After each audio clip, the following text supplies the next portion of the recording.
Bonjour peuple de Dieu, bonjour à chacun. Merci encore d'être là, de participer à cette 29e convention nationale. On va prendre quelques minutes juste pour partager un court message sur la restauration de la jeunesse par rapport à la peur et à l'anxiété. Après plus d'un an de crise de Covid et de pandémie internationale, si je peux vraiment donner un constat par rapport à la jeunesse, c'est que la jeunesse souffre. Plus que jamais, nos jeunes passent par des temps difficiles. Un truc, en fait, à propos des jeunes, c'est que ils n'arrivent pas toujours à comprendre eux-mêmes ce qu'ils traversent. En particulier les adolescents, ils auront du mal à mettre des mots sur ce qu'ils vivent. C'est exactement comme les enfants. Vous avez, quand un très jeune enfant est fatigué, il ne va pas dire qu'il est fatigué, il va commencer à faire des bêtises. Il va devenir agité, il va devenir tout fou. Eh bien, par rapport aux jeunes, que ce soit les jeunes adultes et les ados, quand ils se sentent mal, ils auront souvent du mal, ils n'auront pas cette maturité, cette maturité pour expliquer, pour dire qu'ils se sentent mal, parce qu'eux-mêmes ne savent pas ce qu'ils ressentent exactement. Et si je peux vraiment mettre un mot dessus, c'est la peur. C'est ça que les jeunes ressentent pour l'instant, la peur, l'anxiété. On va prier avant de partager ce message et puis on va discuter ensemble. Mon Dieu, je te remercie encore pour cette parole que tu nous as donnée cet après-midi. Merci pour chaque personne qui est connectée. Aujourd'hui, Seigneur, alors que je vais parler, Seigneur, que ce ne soit pas moi qui parle, mais que ce soit toi qui parles. Et que par la puissance de ta parole et la puissance de ton esprit, tu puisses changer les choses dans nos vies, dans nos familles, dans nos églises et en Belgique. Au nom de Jésus, nous avons ainsi prié. Amen. La restauration de la jeunesse. Je vais vous donner quelques sujets au sujet desquels les jeunes ont peur. Et si vous vous sentez concerné par ce que je vais dire ce matin, commencez déjà à prier dans votre cœur alors que je parle. Le plus grand ennemi des jeunes pour l'instant, c'est la peur.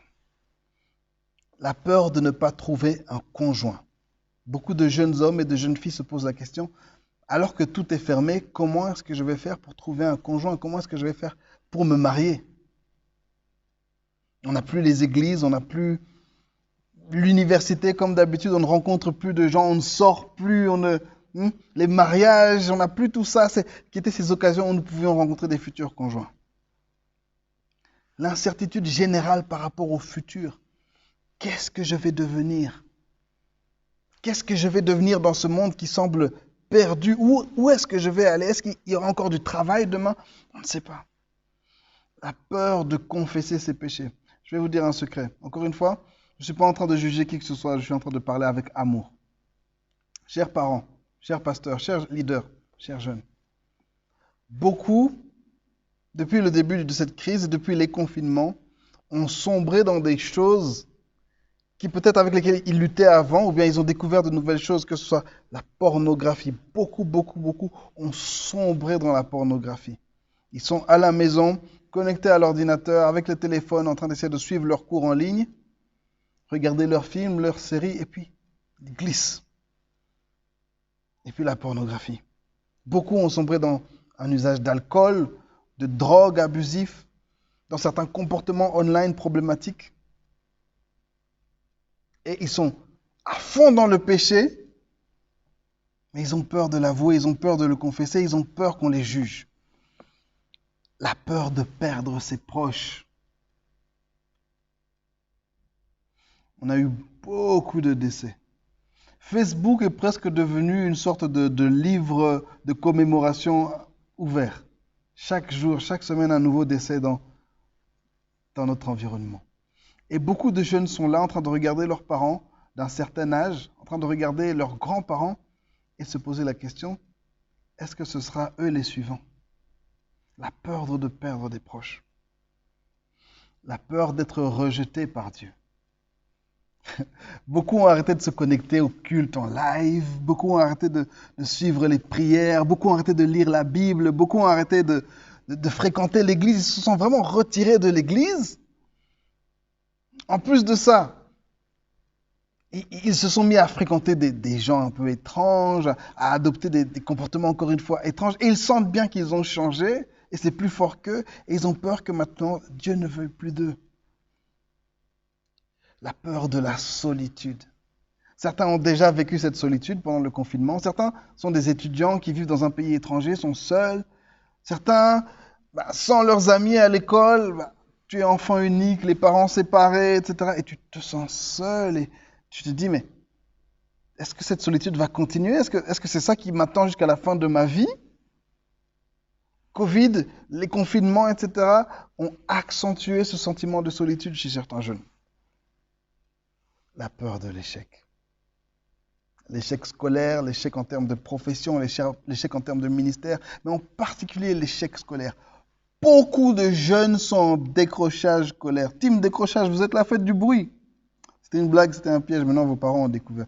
Non, je blague, mais beaucoup de jeunes sont en décrochage scolaire. Moi-même, je ne vais pas vous mentir, je sais pertinemment que moi ici, Pasteur Tito, si étudiant, cette crise avait commencé et j'étais encore étudiant, j'aurais décroché. M'asseoir toute la journée et suivre des cours de qualité très médiocre en ligne, j'aurais décroché. Avec les deuils, avec la fermeture de nos églises qui nous aidait à avoir un équilibre. Vous savez que moi, quand j'étais étudiant, je continuais à servir Dieu, je continuais à faire mes dimanches et mon service et mon ministère. Je continuais à louer Dieu, à adorer Dieu le dimanche à l'église parce que je savais que c'est là où je trouvais ma force. C'est là où je trouvais ma joie. Et puis j'arrivais lundi aux examens tout joyeux, même si je n'avais pas étudié parfois. Même si je savais qu'aujourd'hui, en tout cas, je vais rater. Mais j'étais joyeux. Alors que les autres étaient stressés parce que je venais à l'église. Ah là là. La peur. Beaucoup de peur. Mais je vais vous lire un texte aujourd'hui. Je vais vous lire un texte. Le Seigneur est bon. Nous servons un Dieu bon, un Dieu puissant et un Dieu qui veut notre bien. Romains chapitre 8, versets 15 et 16. Lisez bien ce texte, retenez bien ce texte, notez ce texte. Romains chapitre 8, versets 15 et 16. Et vous n'avez point reçu un esprit de servitude pour être encore dans la crainte, la peur. Mais vous avez reçu un esprit d'adoption par lequel nous crions « Abba, Père !» L'Esprit lui-même rend témoignage à notre esprit que nous sommes enfants de Dieu. Vous n'avez pas reçu un esprit de servitude, un esprit d'esclavage pour être encore dans la peur, mais vous avez reçu un esprit d'adoption par lequel vous pouvez crier « Abba, Père !» Je vais vous dire pourquoi on a peur, les amis. On a peur parce qu'on n'a pas réalisé que Dieu est notre Père. Récemment, je lisais un article qui disait que beaucoup de stars, les influenceurs, les acteurs, les gens qu'on suit, beaucoup de stars viennent de familles riches. Ils ont des riches parents. Pourquoi? Parce que quand tu as des riches parents, tu ne dois pas t'inquiéter sur ton futur. Tu peux dire, écoute papa, je vais arrêter l'UNIF et je vais devenir un chanteur, je vais devenir acteur, je vais rien gagner pendant quelques années, mais si ça ne va pas, je peux revenir à la maison, papa, maman sont là. Parce que les enfants riches, ils savent qu'ils ont un père qui va prendre soin d'eux. Tu as un père. Tu as un père. Et ce que Jésus est venu nous enseigner, c'est que nous avons un père. On va lire encore un texte. On ne va pas lire beaucoup de textes aujourd'hui parce que le temps est très court. On est déjà presque à 9 minutes. Écoutez ça. Ça, c'est un texte que j'avais découvert il y a quelques années. J'avais redécouvert et c'est tellement fort, mais on oublie. Matthieu chapitre 7, verset 11. Si donc, méchants comme vous l'êtes, nous les humains, nous sommes méchants, mais vous savez donner de bonnes choses à vos enfants. Donc on est dans Matthieu chapitre 7, verset 11. Tous les versets avant parlent de ça, mais la conclusion c'est celle-ci. Si donc méchants comme vous l'êtes, vous savez donner de bonnes choses à vos enfants, à combien plus forte raison votre Père qui est dans les cieux donnera-t-il de bonnes choses à ceux qui les lui demandent. Notre Père qui est dans les cieux veut nous donner de bonnes choses. Il veut pourvoir à tous nos besoins. Notre Père céleste, Adonai Jireh, veut pourvoir. Il veut nous donner de bonnes choses. Mes chers jeunes, mes chers enfants, ne soyez pas dans la crainte. Vous avez un Père en haut et il veut vous donner de bonnes choses. Je vais vous dire, une des raisons pour lesquelles beaucoup de gens ont du mal à s'identifier à Dieu en tant que Père, C'est parce que sur terre, ils n'ont pas eu un père. Alors là, je m'adresse à tous nos papas, à la maison, papas de l'église, les papas de la maison, tous les papas, soyons des pères. Nous portons en nous cette image de Dieu le Père qu'on peut refléter, qu'on peut imprimer sur nos enfants. Que ce soit à la maison, que ce soit dans l'église, on a besoin des pères. Papa Franck, notre directeur national des hommes, merci pour tout le travail que vous faites avec l'Association des hommes et avec toute la team. On a besoin de pères. Les pères, où êtes-vous? On a besoin de vous. Vos enfants ont besoin de vous. Asseyez-vous à côté d'eux. Essayez de les comprendre. Mettez votre main sur votre fils, sur votre fille, donnez-leur de bons conseils, donnez-leur de l'amour. Nos enfants ont besoin d'amour plus que de jugement. Je vais vous dire un truc, si votre enfant est en décrochage scolaire, si vous découvrez que votre enfant est dans la pornographie, si vous découvrez que votre enfant est dans la drogue, dans toutes sortes de choses, cette année, ce n'est pas le moment pour le gronder, ce n'est pas le moment pour le mettre de côté, ce n'est pas le moment pour le juger, pour le chasser, pour l'emmener, Non. Cette année, c'est le moment pour le prendre dans vos bras et lui dire « Je t'aime, je suis là ». Certains d'entre vous, vous n'avez pas parlé avec votre enfant depuis longtemps parce que vous ne vivez pas ensemble. Prenez le téléphone, envoyez-leur un texte, laissez-leur une note vocale, appelez-les, dites à votre enfant « Je t'aime, ça va aller, je suis là au cas où. Ce n'est pas grave si tu ne réussis pas à l'école, mais je suis là ». Comprenez que les diplômes, le travail, le mariage, tout ça c'est très bien, mais on veut que nos enfants restent en vie. On est en train de vivre une crise de la santé mentale qui suit la crise du Covid. On a besoin que les pères montrent de l'amour. Je parle aussi à nos mères, on a besoin de vous. On a besoin de vous, nos jeunes ont besoin de vous. Ils crient, ils font des bêtises, ils crient, mais c'est parce qu'ils ont besoin de vous, ils ont besoin de votre amour. Montrons de l'amour. Les pasteurs, les responsables, les adultes dans l'église, s'il vous plaît. Là, c'est le directeur national qui crie vers vous. S'il vous plaît, nos jeunes ont besoin de vous. Ils ont besoin de votre amour. Ils ont besoin de votre temps. Ils ont besoin de vos conseils. Ils ont besoin de vous. Ils sont en train de crier à l'aide parce qu'ils ont peur. Mais je vais vous dire encore un autre truc. Ce texte que Jésus dit, dans Matthieu chapitre 7, il le dit de manière différente dans Luc chapitre 11, verset 13. Vous allez voir, Luc chapitre 11, verset 13. Écoutez ça. Si donc, méchants comme vous l'êtes, vous savez donner de bonnes choses à vos enfants, à combien plus forte raison le Père Céleste donnera-t-il le Saint-Esprit à ceux qui le lui demandent? Chers jeunes, on a un Père Céleste, il est en haut, il est peut-être un peu loin, mais il a envoyé l'Esprit. Et il veut vous donner son Esprit pour enlever la peur. Il veut vous remplir de son Esprit pour enlever la peur. On va revenir à notre texte de base qui parlait de cet esprit d'adoption. Il y a cet esprit d'adoption que le Père veut mettre en nous. Vous comprenez que Jésus était sur terre, il marchait comme un homme. Mais il voulait rester conscient et connecté avec son Père Céleste. Alors, qu'est-ce qu'il faisait? Il allait souvent parler avec lui. Je vais vous donner un truc. Un des cadeaux que le Seigneur nous a donné en 2020, alors que le thème de Be Youth en 2020, c'était sur la montagne. On a fait cette étude biblique sur les 7 montagnes. Et puis, on a pris quelques jours où on priait tous les jours, comme ça, avec plusieurs responsables et plusieurs jeunes de partout en Belgique. C'était fabuleux. Et une des dernières choses que le Seigneur m'avait donné à ce moment-là, le dernier cadeau de la montagne, c'était quoi? J'ai compris que tous les jours de notre vie, tu peux monter sur ta montagne seul avec ton Père, parler avec lui et te connecter avec lui en esprit. Pendant que je préparais cette prédication, j'ai réalisé que personne ne sait ce qui se passait entre Jésus et le Père sur la montagne. On a juste 3 exemples de Jésus qui était avec les disciples lors de la transfiguration. Il a brillé et puis il a vu Élie et Moïse qui sont apparus. Jésus sur le mont Gethsémani en train de prier, le sang coulait. Deux événements, mais deux phénomènes différents. Donc quand Jésus montait pour parler à son Père, il se passait toutes sortes de choses. Je vais te dire un truc. Quand tu vas prendre ces temps seul sur la montagne, ce n'est pas une montagne physique. Hein. La montagne, c'est un lieu virtuel, c'est un lieu figuratif. Comme Jésus nous a dit, quand tu vas aller dans le secret, dans ta chambre, dans ce lieu où tu es seul avec le Père, tu pourras te connecter avec lui en esprit. Tu pourras lui parler. En fait, quand tu es dans ce lieu secret, tu fais ce que tu veux. Quand tu es seul avec le Père, tu fais ce que tu veux, tu lui parles comme tu veux. Vous savez, Un truc qui me fait rire avec les jeunes aujourd'hui, ils sont très pharisiens. Ne soyez pas floués par ces jeunes, ils sont très pharisiens. Ils ont beaucoup plus de jugement que les générations d'avant.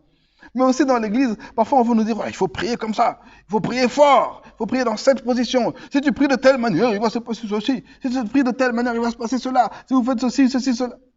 Je vais vous dire la vérité. Dans le christianisme, dans cette relation de père à fils, il y a une liberté en Christ. Il y a une liberté dans le Père, il y a une liberté en esprit. Quand tu prends ces temps sur la montagne, fais ce que tu veux. Tu es seul avec le Père, connecté en esprit, parle-lui comme tu veux. Vous savez, je suis d'une famille de 6 enfants. Et parmi les 6 enfants, chacun avait une relation très différente avec son père. Moi, ma relation avec mon père, c'était beaucoup de silence. On était assis à deux et on mangeait des arachides. C'était ça notre relation, manger des arachides. La relation a évolué et on a eu la grâce de voyager seul.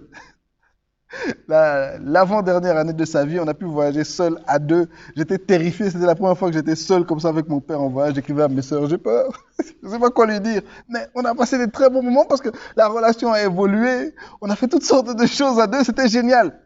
Et c'est la même chose avec notre Père Céleste en fait. Laisse la relation évoluer. Sois pas stressé par rapport à ce que tu vas dire, ce que tu vas faire quand tu seras avec ton Père. Si tu dois rester en silence sur la montagne avec ton Père, reste en silence. Il y a des moments où le Père va te montrer des choses en esprit. It's okay. Il y a des moments où tu vas avoir des visions, tu vas avoir des rêves, tu vas avoir des révélations. Il y a des moments où tu vas avoir des sentiments. Et il y a des moments où il va se passer absolument rien.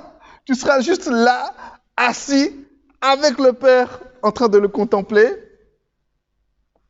Mais dans ces moments, l'Esprit va agir en toi. Peut-être pas d'une manière que tu peux sentir maintenant, mais plus tard, tu reviendras en arrière dans quelques années, tu vas dire, ah, je me souviens de cette période où je passais ces temps riches avec le Père, ces temps riches dans sa présence, et en fait, il m'éduquait, il me restaurait, il me faisait du bien. Mes chers jeunes, mes chers enfants, l'Esprit en vous peut vous mener vers le Père. Prenons ces temps, si je peux terminer sur un truc, prenons ces temps de solitude sur la montagne. Montons rencontrer notre Père qui veut nous consoler, qui veut ôter la peur. Tu as un bon Père qui veut de bonnes choses pour toi. Mais prends juste un peu de temps avec lui pour l'écouter. Et sache que dans ces moments, seul avec le Père, tu es libre. Il n'est pas là pour te juger. Il n'est pas là pour te condamner, il est juste là pour t'aimer. Et te dire que ce que tu es, qui tu es suffisant. La personne que tu es est suffisant. Tu as été créé par lui parfaitement. Tu es assez. Tu ne dois pas être un super méga chrétien. Tu ne dois pas ressembler à qui que ce soit. Tu dois juste ressembler à toi. Et laisse l'amour du Père te remplir. Mes chers enfants, vous avez peur et c'est normal. Admettez votre peur. Il n'y a pas de problème à admettre qu'on a peur. Maintenant, laissez l'esprit d'adoption vous ramener vers le Père. Un texte que le Seigneur m'avait aussi mis à cœur cette année, c'était le Malachie, je pense que c'est chapitre 4, le dernier chapitre de l'Ancien Testament, dont on parle aussi dans Luc lorsque Jean-Baptiste est né, c'est que l'esprit d'Élie, Dieu va envoyer à la fin des temps l'esprit d'Élie qui va ramener les cœurs des pères vers les enfants et les enfants vers les pères et tout le monde vers Dieu. Laissons cet esprit nous ramener. Laissons l'esprit d'adoption. Laissons l'esprit d'adoption nous ramener à Dieu. Peu importe ce que tu penses, peu importe tes idéologies, peu importe tes philosophies, peu importe si tu te considères plus ceci, plus... Oublie tout ça. Cours vers le Père. Le Père est là, les bras tendus. Ce même Père qui était là pour le Fils prodigue dans cette parabole que Jésus nous a donnée, il est là pour toi. Il veut t'accueillir. Il veut t'adopter, faire de toi son fils, sa fille, et il t'aime. Oh, merci Seigneur pour ton amour. Merci Seigneur d'être le bon Père. Merci Seigneur d'être le meilleur Père. Merci pour cet esprit d'adoption qui nous révèle en nous ta présence et qui nous révèle en nous cette relation de Père, Fils et de Fille. Nous t'accueillons Seigneur. Restaure notre dignité de fils et de fille Seigneur. Restaure notre cœur, restaure cette relation avec toi. Merci Saint-Esprit. Merci Père Céleste. Et merci Jésus de nous avoir montré la voie. Ici sur terre, nous voulons nous reconnecter avec le Père. Merci Seigneur. Merci Dieu très saint. Et que Dieu bénisse sa parole. Allez, on continue notre programme. Soyez tous bénis encore une fois. Passez une excellente convention. C'est la Pentecôte. L'Esprit est là, le Saint-Esprit est là. Alléluia!